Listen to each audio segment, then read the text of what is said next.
咳嗽或打喷嚏的正确姿势是什么？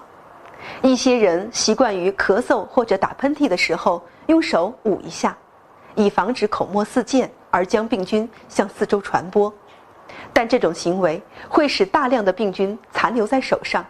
如果不洗手就触摸其他物品，仍有可能通过碰触将病原菌传播他人。此外，打喷嚏时，如果将口鼻完全捂住，上呼吸道会产生强大压力，这些压力会通过咽鼓管作用于耳道鼓膜，引起损伤。因此，建议大家在打喷嚏或者咳嗽时，最好用纸巾捂住口鼻，然后将纸巾扔进垃圾箱。如果没带纸巾，可以对着胳膊